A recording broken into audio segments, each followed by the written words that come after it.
Halo, apa kabar semua? Selamat datang di channel Om Burhan. Om harap yang nonton di channel ini masih pada sehat dan waras ya. Kali ini Om mau membahas sebuah film favorit di kala masih kecil. Berjudul Sleepy Hollow karya sutradara Tim Burton yang dibintangi oleh Abang Johnny Depp serta Mbak Christina Ricci. Berkisah tentang seorang detektif yang dikirim ke sebuah desa terpencil untuk menyelidiki serangkaian pembunuhan misterius, di mana para penduduk mempercaya kalau ini adalah ulah dari roh jahat. Akan tetapi, sang detektif yang awalnya berpikir kalau ini hanyalah sebuah tahayul, malah harus berhadapan dengan roh jahat yang gemar memenggal kepala korbannya. Kenapa bisa begitu? Ya udah, Om coba ceritain ya. Tapi sebelum itu, jangan lupa untuk subscribe dan tonton video ini sampai habis.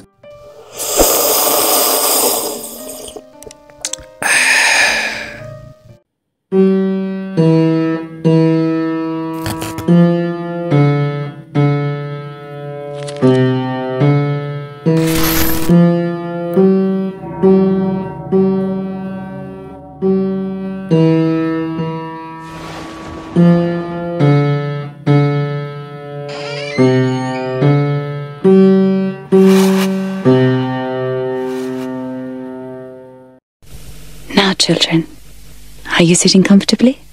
Then I'll begin. Film dimulai dengan berlatar pada pinggiran kota New York tahun 1799, di mana ada sebuah peristiwa pembunuhan yang menewaskan seorang kusir dan penumpangnya.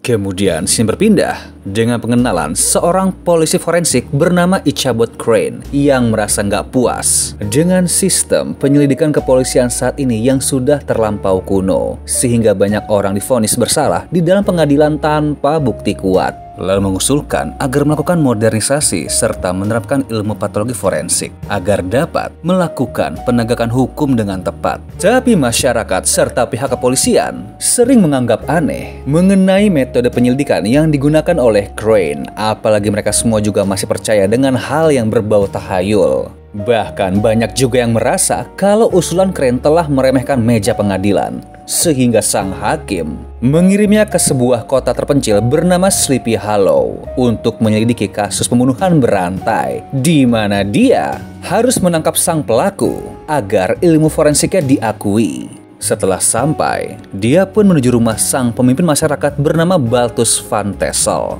Orang ini pun mengenalkan beberapa tokoh penting di desa tersebut, yakni Dr. Thomas Lancaster, Pendeta Stanwyck, Hakim Samuel Phillips, serta James Hardenbrough. Lalu Crane langsung membahas kasus yang ada di desa. Terhitung telah ada 3 korban jiwa, yakni seorang tuan tanah bernama Peter Van Garrett serta putranya Dirk Van Garrett, dan ada juga seorang janda bernama Winship, di mana mereka semua meninggal dengan kepala terpenggal. Crane pun bertanya tentang kronologis versi mereka untuk mencari petunjuk tentang sang pelaku. Namun semua orang langsung menjelaskan kalau serangkaian kejadian ini tidak dilakukan oleh manusia, melainkan oleh sosok iblis bernama Headless Horseman.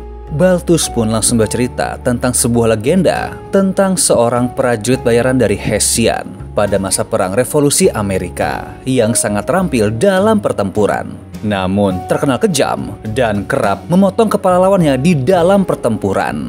Hingga pada musim dingin 1779, tentara ganas ini pun menemui ajal di tangan musuhnya, di mana kepala prajurit ini dipenggal oleh pedangnya sendiri dan dikubur di dalam hutan western yang lokasinya tidak jauh dari desa tersebut. Alhasil hutan western pun dianggap sebagai tempat angker yang dijauhi oleh para warga, di mana setelah 20 tahun diyakini kalau tentara ini bangkit dari kuburnya sebagai roh jahat yang mencari kepala orang untuk dibawa ke neraka sebagai aksi balas dendam. Karena itulah kepala dari ketiga korban sebelumnya pun juga belum ditemukan hingga saat ini. Namun Crane yang aslinya penakut masih mencoba berpikir rasional dan yakin kalau hantu ataupun roh jahat tidak mungkin bisa membunuh. Tapi tanpa mereka sadari pada malam itu, sosok Headless Horseman kembali beraksi dan berhasil memenggal kepala seorang pria. Esoknya, para warga desa dan Crane pun langsung menuju area TKP untuk menginvestigasi sang korban yang bernama Jonathan Masbate, di mana Crane masih berupaya menganalisa kejadian tersebut secara ilmiah. Tapi dia merasa heran dengan keadaan jasad sang korban, sebab luka tebasan yang ada di leher juga terbakar dengan sangat cepat, seolah-olah sang pelaku menggunakan api yang tajam. Dan ya, karena nggak mendapatkan petunjuk yang berarti, Jonathan langsung dikubur di desa dan menjadi korban keempat. Lalu anak dari korban ini yang dipanggil sebagai Masbate Junior langsung menawarkan diri untuk membantu Crane agar dapat membalaskan dendam ayahnya. Diikuti dengan Hakim Samuel yang menghampiri dan bilang kalau aslinya telah ada 5 korban di dalam 4 kuburan. Alhasil Crane pun membongkar makam para korban. Kemudian membawa jasad janda Winship ke atas meja operasi milik sang dokter untuk melakukan otopsi. Dan menemukan sebuah fakta kalau wanita ini meninggal dalam keadaan hamil.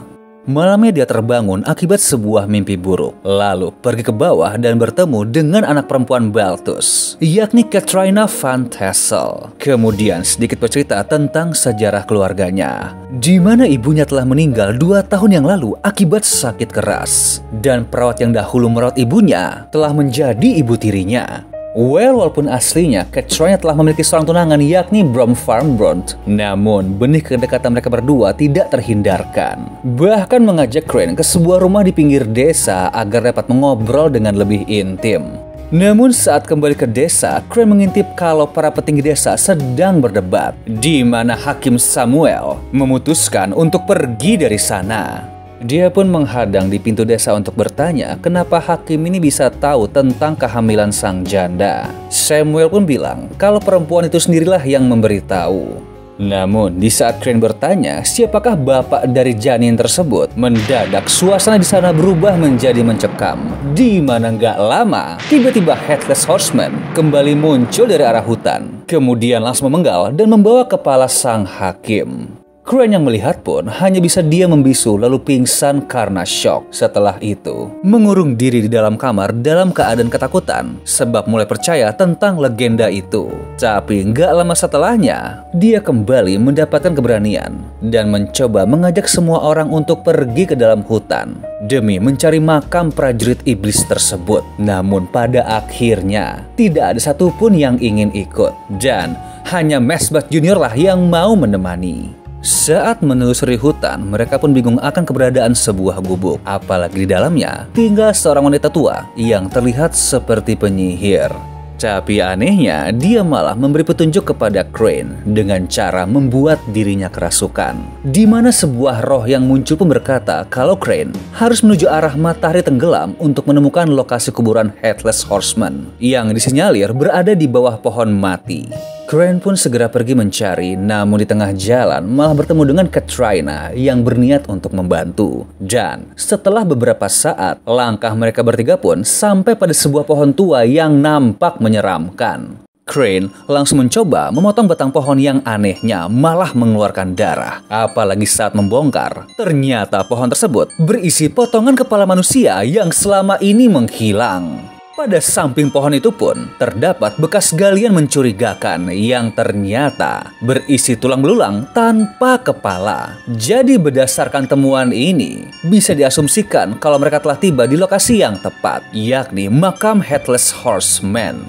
Tapi nggak lama, tiba-tiba roh jahat itu malah muncul dari dalam pohon, namun tidak mengincar mereka, dan langsung berlari ke arah desa Sleepy Hollow, lalu ke rumah salah satu warga yang merupakan seorang bidan. Di mana monster tanpa kepala ini tanpa pandang bulu menghabisi semua orang yang ada di dalam rumah tersebut. Bahkan anak kecil yang sedang bersembunyi tidak luput dari keganasan pedangnya. Setelah memenggal semua kepala yang ada di dalam rumah, roh jahat ini pun berniat pergi. Namun Brom yang saat ini bertugas menjaga desa tersebut mencoba menghentikan langkah sang prajurit kegelapan. Diikuti dengan Crane yang juga ikut membantu. Tapi ya apa daya, mereka berdua pun tidak sanggup menghadapinya. Dan berujung dengan Crane tertusuk pada bagian dada dan Brom pun meninggal dengan tubuh yang terbelah. Setelah kejadian berdarah ini, Crane tersadar di atas kasur dan terlihat kalau Katrina pun nampak sibuk meracik ramuan untuk diberikan kepada Crane agar cepat pulih. Namun dia juga melaporkan hasil investigasinya dan berasumsi kalau sang prajurit kegelapan tidak membunuh secara acak. Jadi para korban dipilih oleh orang yang mengendalikannya, di mana pelaku dari kasus ini adalah orang yang menyimpan tengkorak Headless Horseman.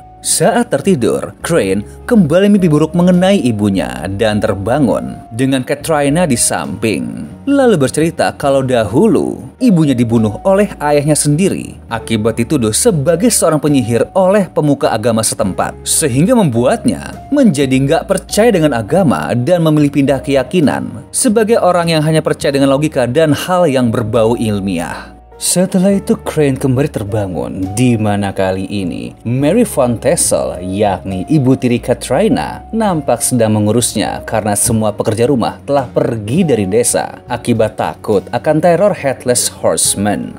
Crane pun mulai menyelidiki berbagai fakta yang sudah dikumpulkan dan menemukan bahwa semua pembunuhan ini berkaitan dengan satu keluarga terkemuka di sana, yakni keluarga Van Garrett. Dan saat menginvestigasinya lebih dalam di kantor James yang menjadi notaris desa tersebut, dia pun menduga ada konspirasi besar yang dilakukan oleh para tetua desa. Seperti ditemukannya surat wasiat Lord Van Garrett dan mendapat fakta kalau semua korban yang telah terbunuh memiliki keterkaitan dengan warisan dan kekayaan besar milik keluarga Van Garrett. Karena secara diam-diam janda Winship ternyata telah menikah dengan kepala keluarga Van Garrett, di mana pernikahan ini diresmikan oleh sang pendeta. Sang dokter pun berperan menangani sang janda ketika hamil. Lalu sang hakim bertugas memberi perlindungan hukum, di mana semua dokumen resminya disimpan di kantor sang notaris.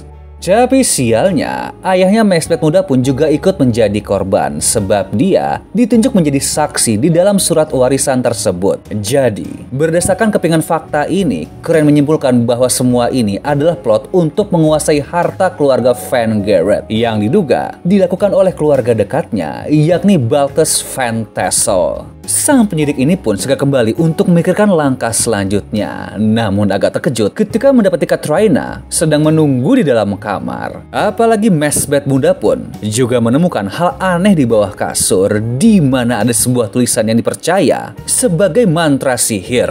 Malamnya, Crane melihat sebuah sosok gelap pergi ke arah hutan, lalu mencoba mengikuti. Tapi ternyata malah menemukan kalau Mary tengah berselingkuh dengan seorang pria. Tapi anehnya ya, wanita ini mempunyai niat tertentu, sebab melukai tangan dan menempelkan darahnya ke tubuh pria tersebut. Suatu hari saat kembali ke dalam kamar, Crane menyadari kalau dokumen bukti surat wasiat yang dia simpan di laci telah menghilang. Namun segera menyadari pelakunya yang tidak lain adalah Katrina. Sebab mau bagaimanapun juga, sebagai seorang anak, dia pasti melindungi keluarganya sendiri. Serta bilang kalau ayahnya adalah orang baik yang gak mungkin memanggil iblis dari kegelapan. Hal ini pun membuat Crane mengalami dilema baru sebab orang yang dia cintai telah membencinya. Apalagi Balthus juga memberi kabar buruk dan bilang kalau James telah gantung diri di rumah, di mana hal ini semakin membuat warga resah sehingga memutuskan untuk mengadakan pertemuan pada malam ini di gereja. Namun tanpa disangka, terlihat kalau Headless Horseman kembali muncul di saat Balthus dan Mary sedang menuju gereja. Kemudian, kembali meneror para warga yang akan mengadakan pertemuan. Balthus pun berhasil sampai, lalu bilang kepada Katrina kalau Mary telah terbunuh. Dan gak lama, sang iblis yang ditakutkan para warga juga muncul di sana. Untungnya makhluk ini nggak bisa masuk ke dalam gereja, sehingga semua orang bersenjata segera menembak untuk menumbangkannya. Namun ya jelas kalau hal ini hanya membuang peluru. Di dalam kepanikan, ketiga petinggi desa yang masih hidup pun bertengkar sebab tahu kalau makhluk ini hanya mengincar Balthus. Jadi berniat melemparnya keluar. Tapi ya usaha tersebut jelas mendapat perlawanan dan berakhir dengan menewaskan sang dokter serta pendeta. Kemudian Balthus pun terlihat terpojok oleh warga desa yang berusaha meringkusnya. Tapi di saat dia bilang akan menceritakan sebuah rahasia, tiba-tiba dadanya tertusuk bilah kayu yang dilempar oleh sang iblis. Dan langsung menarik pria tersebut agar keluar dari wilayah gereja sehingga dapat memenggal kepalanya. Alhasil Katrina pingsan ketika melihat sang ayah telah menjadi korban. Namun Crane malah menjadi curiga sebab gadis ini pun telah menggambar sebuah mantra sihir di lantai gereja yang mirip dengan yang dahulu dia temukan di kamarnya.